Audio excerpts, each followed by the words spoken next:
Tubaramutse bakunzi ba televiziyo Isanganiro tubaha ikaze muri ano makuru agizwe n'ingingo nkuru zikurikira. Bamwe mu badandaza bakorera mu isoko ya Jabe mu gisagara ca Bujumbura baridoga ko bariko bakugwa mu bibanza bakoreramwo, ariko ubuyobozi bw'iyo soko bukavuga ko ari mu ntumbero yo kwagura ibibanza kandi ko atawubura aho akorera. Birakenewe ko itegeko rigenga amazi mu Burundi rija ku gihe, bivugwa n'umuhinga mu bidukikije. Inyuma yaho amazi y'ikiyaga Tanganyika asubiriye kuduga, muramukurikira muri ano makuru. Idonido ni mu kanya, twongera kubaramutsa tubaha ikaze.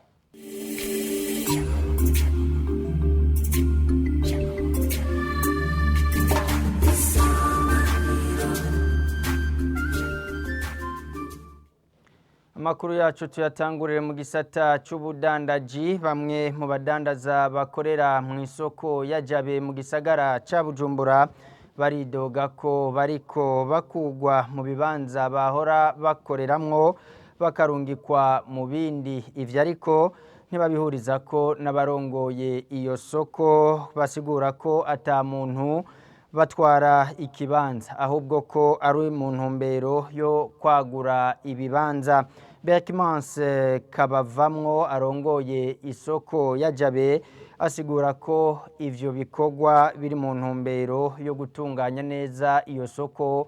N'inkuru ya Jean-Marie Mayonga. Abadandaza bari basanzwe bafise ibanza mu isoko ya Jabe bavuga ko badatahura ukuntu bo kwimugwa mu bibanza bahora bakoreramwo mu gihe bari bakoremwo igihe kirekire kandi bahora bariha amakori nk'uko bitegerejwe, bagatangazwa n'ukuntu basanga ibibanza vyabo babwirwa yuko bihawe abandi. Urabona nk'ikibanza cy'ibanje cyari ahantu mu birata, hama nagiye numva umuntu nari ndahashize nyina ndabira, urumva yaciye telefone ati cya kibanza cyawe urumva turagitwaye, ndasanga nganga perezida w'isoko hama cyambwira ati n'umugambi wa leta ngo twege ngo urumva ngo ibintu bishitse ngo tugomba ngo ibanza bifatanye, ngo urumva ngo ikibanza kimwe ngo ntibikeneye ngo tugomba nka bine bifatanye. Hama cyambwira ati wewe azokora iki kindi. Naho biruko kuri bamwe, abandi bo barashima ico gikorwa cuko baguriwe ibibanza mu gihe ngo ibibanza byahora bikorerwamo muri iyo soko ya Jabe ari bitoya ku buryo umuntu yabura hashira ibidandazwa canke yakira abakiriya. Bagashima kubona ko iyo ngingo yo kwagura ibibanza kubishoboye yubahirijwe. Dandaza baherekera babisaba, aravuga ati nukuri tutobanza turagoye gukoreramwo kubera ari dutonya. Hama niho haza kugira abajejwe abakorera ngaba komiseri n'utwara abadandaza, hama arabishikana imbere, hama baravyemera yuko abashoboye gukora mu bibanza vyagutse bafise n'uburyo bwo kwagura ibibanza, hama abatabikoreramo nabo bakaza barabaha mu bindi bibanza biri hirya gatonya.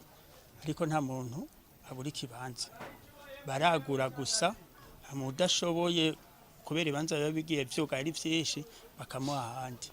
Nukuri kugeza ino saa twe turabikenguruka bivanye n'ingene n'ibibanza bica vyuguruka ari vyinshi. Umuntu yaka ikibanza baramwimura bakamuha ikindi, nta uburi ikibanza avuga yuko avuga ngo sohoka isoko cyangwa ureke kudandaza. Jean-Marie Kimansi Kabavamwo arongoye isoko ya Jabe akavuga ko abidoga ngo baswibanza siko bimeze, asigura ko ahubwo ari mu ntumbero yo gutunganya neza iyo soko mu kwagura ibibanza ko bafise uburyo bifuza gukorera hagutse. Akavuga ko ukuwe mu kibanza iki acahabwa ikindi kibanza, ariko bakaraba ko ivyo yarasanzwe kudandaza bihuye n'ico kibanza agiyemwo. Twaragiye turabasigurira nta muntu yakwa ikibanza ngaha mu isoko, ese ko ariho programa yo kwagura ibibanza, kuko ibibanza ngaha mu isoko nziza ya Jabe bisanzwe ari bito bito. Vuga rero usanga umuntu aza umudandaza basanzwe adandariza ngaha nyene mu isoko, akavuga ati jewe ahantu ndandariza ni hatonya, murashobora kunyagurira. Vuga akagira ati ngumba ibibanza bibiri. Ico novuga nuko ubwa mbere ho ubu aha mu isoko nziza ya Jabe ubu nitugitanga ikibanza kimwe, budutanga ibibanza bibiri bifatanye. Mw'iyo soko ya Jabe kuva isubiyemwo ibibanza bitabura bikorerwamwo ibigera ku 200, nivyo byamaze kuronka ababikoreramwo bije vyongera ku 700 vyari bisanzwe bikorerwamwo mw'iyo soko nyene ya Jabe. Jean-Marie Mayongura kenuye. Tuva mu gisata c'ubudandaji dusimbire mu bidukikije. Birakenewe ko itegeko rigenga amazi mu Burundi rija ku gihe. Umuhinga mu bidukikije ni Bernard Sindayihebura abivuga afatiye akarorero ku metero 150 zitegerezwa gusigara kububaka ku nkengera z'ikiyaga Tanganyika. Ni inyuma yaho amazi y'ico kiyaga Tanganyika asubiriye kuduga kino gihe mbere akaba yarashwaye inyubakwa zimwe zegereye ico kiyaga harimo n'ikivuko ca Bujumbura. Uwo muhinga asigura ko itegeko rigenga amazi rikwiye gufatira ku vyabaye muri kahise, aho biyumvira inyubakwa ko zitoja zivogera amazi maze ibintu n'abantu bigakingirwa. Iryo tegeko ryagiyeho cyane vuba mu 2012 ndihenze, mugabo urumva niho batangwa kurishika. Mugabo hari abantu bari bamaze kubaka ahantu urumva bavogereye Tanganyika n'ibindi. Urumva mugabo reki naco nari nayivuze mwaka wa 2021 egazije metero 6 na gatoya. Handi mu bahinga bafata kuko burya abandi bahinga bafata ingingo bahereye ku bintu bya kera byabaye nk'ibitego turabona. Urumva bari guhera nk'ibi byabaye mu 1964 kugira ngo ijya ngingo ifatwe. Urumva bagira amategeko hari naho nabo nyine usanga bihuta ndiyo baze n'abahinga kugira ngo bagire ibintu birama. No kuvuga rero nko mu Rumonge hari aho Tanganyika mu 2021 gwarenganye nk'imetero zishika 500. Urumva rero ntibagiye munsi y'ubwo rugero runiniya amazi yari yashize ku 60. Urumva rije teko riteza guhindukwa kugira ngo ibintu bigene neza. Nko muri Kongo aho gufata imetero 150 bo bafashe ijana. Urumva mugabo ho twebwe ahi Bujumbura tumerewe nabi kubera iki kuko benshi henshi baravogeye Tanganyika ntitwigeze dukoresha ayo mategeko ahandi bakoresha. Mugani baza yuko ibitego turabona bizosha bidufasha hanyuma dukanguke dushira amategeko arama hanyuma kumbura ububabare n'ivyaramuka bigarutse ububabare butoya cyane no gukingira bene gihugu. Murabona nk'umuntu yarondeye credit hanyuma akubaka inzu yiwe agasanga ari mu mazi hanyuma nta na assurance barondeye hariho nabahamuka burya ngo ubu hari yakwiye n'ahandi. Urumva rero nibaza ko byo bavyiza tukakugiza amategeko y'abantu dukwikiza amategeko. Nibaza yuko so kuvuga amakosa yawo amakosa nabatwaye kera yego batanze ahantu hatari kubakwa cyane kuko mu bihugu byose ari Zambia ari RDC ari ibyo bihugu byose biri ruhande ya Tanganyika Uburundi ni ubwo buzogira ububabare buri hejuru cyane kubera kuko bubatse mu kajagari.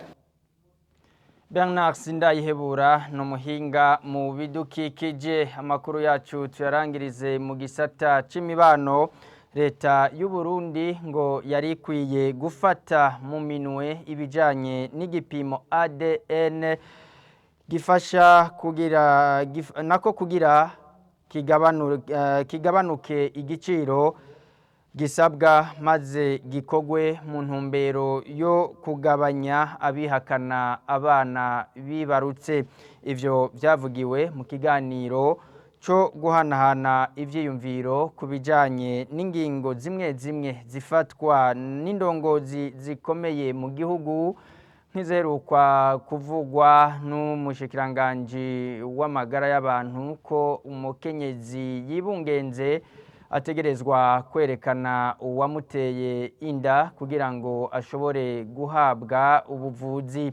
Hamwe kandi ntiyafashwe n'umushikiranganje w'intwaro hagati mu gihugu yo kubaza no kubazagiza umwigeme atwaye inda kugira ngo avuge uwayimuteye imbere yuko ubundi bufasha bujanye no kumufasha bubandanya. Muri ico kiganiro rero ivyo vyavugiwe nako mu kiganiro cyo guhanahana rero ivyiyumviro ku bijanye n'izo ngingo, maze Alexis Manirakiza umuhinga mu bijanye n'amategeko agenga ingo n'imiryango hamwe kandi n'abari bitavye ico kiganiro bakaba basigura ko ico gipimo ubu gishobora gukogwa ku mafaranga atari munsi y'umuriyoni w'amafaranga y'amarundi, ngo hamwe kigabanutse vyofasha kugabanura nako vyofasha ko atawosubira kwihakana umwana ariyo maraso yiwe. Ni nkuru ya Onera Muco. Abitavye ico kiganiro bagarutse ku ngorane ziba ku mukobwa yatwaye inda eka no ku mwana azovuka igihe habaye kwihakana inda. Uyu mukenyezi ni umwe mu bitavye ico kiganiro akabona ko leta yari kwiye gushiraho uburyo bwoza bufasha ko hokorwa igipimo ADN. Twabibonye yuko abavyagwa n'abadamu bubatse amategeko aramera nk'ayabakingira kuko aravuga ati il a pour père le mari de sa mère. Kenshi amakameshi rero y'abaronka abitwa abagira ba père inconnu kenshi n'abavuka ku bakobwa kandi baba bagifise ingorane barahura n'ibibazo byinshi barirukanwa muhira bagira ibibazo byinshi bakantwa na basaza babo n'ingorane nyinshi. Mu gihe rero turiko turumva yuko hagomba habe révision du code des personnes de la famille nagomba cengumera nkogaruka ku iyo test ADN biravugwa ko ego irazimvye mugabo nashaka habe plaidoyer yuko iyo test yoshigwamo muri code hagashirwaho kumbure n'ikigega cayo muri ministère ya solidarité ko nk'abo byoshika bakanka kwemanga abana ko leta toujours dans le souci de l'intérêt supérieur de l'enfant leta igashiraho ikigega cyo gufasha gukora izo test kw'abo bana bahuye n'ico kibazo mugabo quand même avec des balises bakavuga bati leta izoyariha mugabo nk'uwo bizoca bishika test kaba positif uwo mupaperiyanse uwo mwana akaca yasubiza mbere n'amande akajako. Kenshi iyo umukobwa yavyaye abavyeyi barashavura gusumba iyo bumvise ko yaguze nuwe manga umwana. Umuhinga mu bijanye n'ingo n'imiryango Alexis Manirakiza nawe adashigikira ico ciyumviro kubwiwe test ADN niyo ifasha kumenya vy'ukuri se w'umwana. Muri kintu coroshe ni iyo test ADN kubera ni ikintu scientifique ucerekanye haba hariho intuze nyinshi zemeza yuko uwo muntu ari se ho vyokoroha cane. Ingorane nuko ico gipimo kirazimvye gira mugabo nukumenya ko ari amahera atari make ari munsi y'umuriyoni mu Burundi nturonka wari we wese murabizi. Ico gituma rero vyiza leta yoshiraho ingingo zituma ico giciro higabanuka nko kuri abo bana kugira ngo base bamenyekane hagabanuke babana batazi base babo. Ivyo babishikirije mu gihe umushikiranganje w'intwara yo hagati yafashe ingingo mu kwezi kwa gatandatu mwaka wa 2023 ko atamwana dusubira kwandikwa mu gitabu ndangabantu se atazwi. Onera muco urakenuye mbere kuyo nkuru duciye dusozera n'amakuru twari twabateguriye mwakoze kuba mwayakurikiye mubandanye muryoherwa n'ibiganiro vya televiziyo Isanganiro.